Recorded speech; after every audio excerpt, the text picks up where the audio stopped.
கடல் நீரின் தன்மை, சுற்றுச்சூழல் பராமரிப்பு, சூழலியல் கல்வி, பாதுகாப்பு என பல்வேறு அம்சங்களை முன்னிறுத்தி சிறந்த கடற்கரைக்கு நீலக்குடி சான்றிதழ் வழங்கப்படுகிறது. இந்த நீலக்குடி எனும் சர்வதேச அங்கீகாரத்தை பெற சென்னை மெரினா கடற்கரை தயாராகி வருகிறது.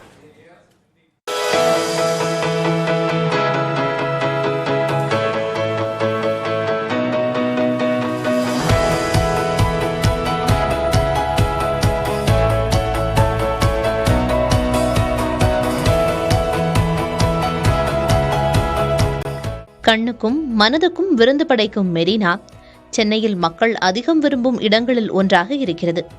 பண்டிகை காலங்களில் லட்சக்கணக்கான மக்கள் திரண்டு மனம் மகிழும் இடமாகவும் இது இருக்கிறது. தற்போது மெரினாவின் ஒரு பகுதியை புதுப்பொலிவோடு மாற்ற மாநகராட்சி நடவடிக்கை எடுத்து வருகிறது.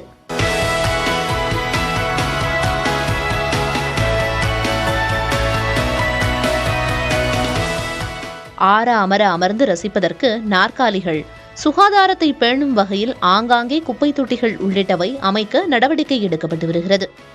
குழந்தைகள் விளையாட்டு பகுதி, கண்காணிப்பு கோபுரம், 360 டிகிரியும் சுழலும் கேமரா என மேலும் பல அம்சங்களும் இடம்பெறவிருக்கின்றன.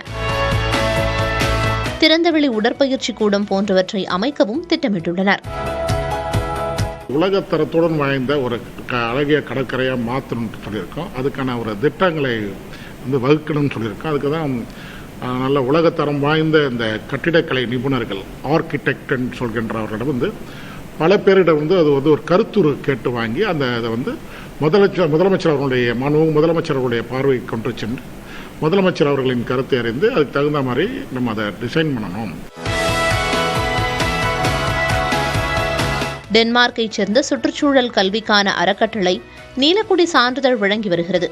இச்சான்றிதழ் சர்வதேச அளவிலானது என்பதால் இந்த சான்றை பெறும் கடற்கரை பகுதிக்கு சர்வதேச அங்கீகாரம் கிடைப்பதுடன் இனி சுற்றுலா பயணிகள் வருகை அதிகரித்தால் உள்ளூர் பொருளாதாரம் வளர்ச்சியடையவும் வாய்ப்பாக இருக்கும் என அதிகாரிகள் கூறுகின்றனர்.